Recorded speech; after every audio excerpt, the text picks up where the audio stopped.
Hey everyone, ready to dive into U.S. politics. It feels like things are getting, well, kind of crazy out there, right? And with the 2024 election coming up, Exactly. it's more important than ever to really understand what's going on. Absolutely. So we're doing a deep dive today. You sent us a ton of articles, reports, all kinds of stuff. A lot to unpack. And it really seems like the political landscape is changing right before our eyes. One of the things that jumped out at me, honestly kind of worried me, was how much polarization is affecting us. Yeah, it's not just about disagreeing on policy anymore, is it? Right, like it's everywhere. You found that study about how it's affecting hiring now. Oh yeah, that was wild. People are less likely to get hired if the hiring manager has different political views. It's like we're self-sorting into these echo chambers, and it's even affecting our jobs. And social media, don't even get me started. Oh, I know. It's like a breeding ground for echo chambers, right? The stuff about misinformation spreading on X, formerly Twitter, it's actually kind of scary how fast things can go viral. Definitely concerning. But, all of this impacts how our government works or doesn't work, as the case may be. Okay, I'm really curious about this. How does polarization actually translate into problems for the government? Well, think about it like this. Imagine trying to make a decision with your family, and everyone has completely opposite opinions. Ooh, yeah, that sounds like a recipe for disaster. Exactly. Nothing gets done, right? Everyone's yelling, no one's listening. So you're saying it's like that in government? Exactly. That's gridlock. And it makes it incredibly difficult to tackle the big issues. Makes sense. And speaking of big issues, we have to talk about the 2024 election. The big one, right? You shared some really interesting articles about Biden's re-election campaign, and honestly, I'm surprised by some of the challenges he's facing. There's definitely been a lot of discussion about his age, whether he's up for another 4 years. Right, and even some whispers about voter fatigue. Exactly. But what I found really interesting in the research you sent was the discussion around Bidenomics. Ah, yes. That seems to be a hot topic. Especially the Inflation Reduction Act. Some people see it as a huge wind infrastructure, green energy. Which are definitely important issues these days. Absolutely. But then you have others who are worried about the cost, how it's all going to be paid for. Yeah, it's a lot of money. Right. And your research actually highlighted a study predicting the Inflation Reduction Act could create millions of jobs in renewable energy by 2030. Wow, that's a bold prediction. It is, and whether that pans out remains to be seen.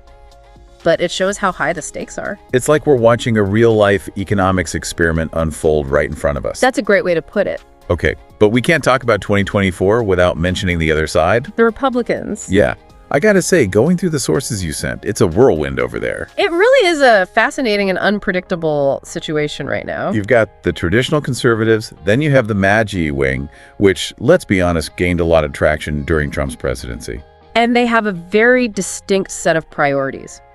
Your sources went into detail about their focus on economic nationalism, a harder stance on immigration. And of course, the whole America First philosophy. Right, which has resonated with a significant portion of the electorate. And then you have figures like DeSantis, Ramaswamy, Haley, all trying to find their place in this evolving landscape. Each appealing to different factions within the party. It's a real battle for the soul of the GOP, wouldn't you say? Absolutely. And the outcome is far from certain. Reading through everything, I was struck by the internal struggles within the party. It's like they're at a crossroads. Will they fully embrace Trumpism? No. Or try to chart a new course? So much at stake, and it's going to be fascinating to see how it all plays out. I have to say, for the average voter trying to keep up with all this, it's got to be overwhelming. You're telling me it's a lot to process. And then you throw in the possibility of third-party candidates, like, where do we even begin? Right. It's not just a two-party race anymore. Yeah, I was looking at my notes, and one of the groups mentioned was no labels they're considering a centrist run. They are. And it's interesting because they're really tapping into this frustration a lot of people feel with the two-party system. Like neither one is really doing it for them. Exactly. No Labels wants to find more moderate solutions, try to bridge the gap. And one of their big ideas, I was reading about this, is a unity ticket. Like a bipartisan presidential ticket. Imagine that, a Democrat and a Republican running together. That's a tough sell, don't you think? It's ambitious, for sure, but it speaks to this larger issue we've been dancing around, the lack of trust in our institutions. Oh yeah, that's a big one. It's not just about who's running for president, it's about the systems themselves. And it does seem like people are losing faith in everything. The courts, Congress. Even elections themselves. It's a dangerous trend. But why is this happening? Like, what's causing this erosion of trust?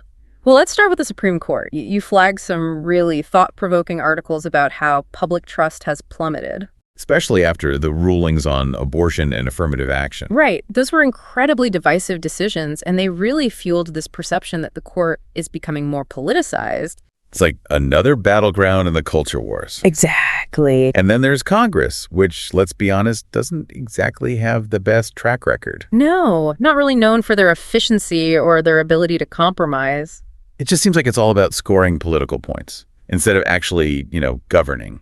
Which just further erodes people's trust in the system as a whole. And then on top of all that, you have this issue of election integrity, or really the lack thereof. You found some really concerning stuff about the spread of misinformation, especially after 2020. It's scary how easily people can be misled.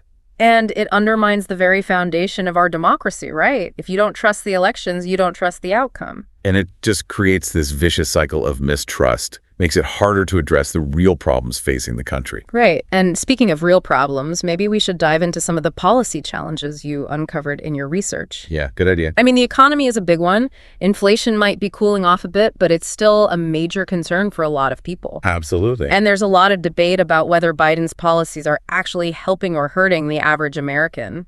Yeah, we were talking about Bidenomics earlier, and it seems like there are valid arguments on both sides. Right. Some people point to the job market, unemployment's down. Which is a good thing. Definitely. But then others argue that inflation is still eating away at people's paychecks. And then there's the national debt, which seems to be a constant worry. Some of your sources were pretty critical of Biden's spending plans, argued that it's unsustainable in the long run. It's a tough balancing act, for sure. It is, and then you layer on top of that the issue of climate change, which really looms over everything else.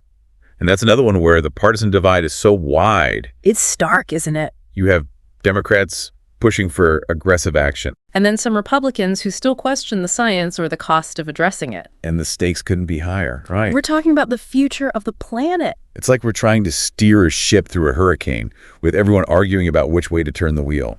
That's a pretty apt analogy, actually. And it's not just domestic issues we're dealing with, right? The U.S. is facing some serious foreign policy challenges as well. Oh, absolutely. War in Ukraine, tensions with China. It's a complex geopolitical landscape out there. You sent some really eye-opening stuff about the U.S.-China relationship and how it's really shaping the 21st century. It's a defining dynamic, for sure. Not just militarily, but economically, technologically. It's a multifaceted competition with global implications. It's a lot to grapple with, honestly. It is. It's a lot. I'm honestly feeling a little overwhelmed after going through all of that. It's a lot to take in, for sure. The economy, climate change, global instability, all these interconnected challenges. Yeah, it's easy to feel kind of helpless, like what difference can one person even make? That's a natural reaction, but going through all the research you provided, it actually left me feeling cautiously optimistic. Oh. Because here's the thing, the future isn't set in stone, right? Okay. I like where you're going with this. The choices we make, individually and as a society, they have a real impact. So we're not just along for the ride. Absolutely not. We have agency, we have a voice. So where do we start? What's the first step? Engagement. That's key. What do you mean? Staying informed, obviously, but also engaging in thoughtful dialogue. Even with people we disagree with. Especially with people we disagree with. It's easy to stay in our echo chambers, but that just reinforces the divide. You're right. It's tempting to just avoid those tough conversations. But it's so important to bridge that gap, to find common ground. Okay, so we stay informed, we engage in those tough conversations. What else? Remember, at the end of the day, we're all in this together. It's not us versus them. It's about finding solutions that work for everyone. That's a good point. Sometimes it feels like we've lost sight of that. It's easy to get caught up in the day-to-day, the headlines, the political back and forth. Yeah, you're right. But it's important to step back and remember our shared humanity. I love that. Shared humanity. Because that's what will ultimately guide us towards a better future. Well said. So to wrap up, I just wanted to highlight some of the key takeaways from our deep dive today. Polarization is impacting us in ways we probably don't even realize. The 2024 election is shaping up to be a nail-biter. To say the least. And public trust in our institutions is hanging by a thread. It's a lot, but I'm curious, after all this, what do you think is the single greatest threat to American democracy? Ooh, that's a tough one, and I'm going to throw it back to our listeners. What do you think? Let us know, and we'll dive into that in a future episode. And what role can each of us play in addressing that threat? Because it's not just about identifying the problems, right? It's about being part of the solution. Exactly. So thank you for joining us on this deep dive. Remember, this is crafted just for you based on the sources you provided. We hope you found it insightful. And if you did, be sure to check out our other episodes where we tackle a wide range of topics, always with the goal of cutting through the noise and getting to the heart of the matter. Thanks for listening. Until next time, stay curious.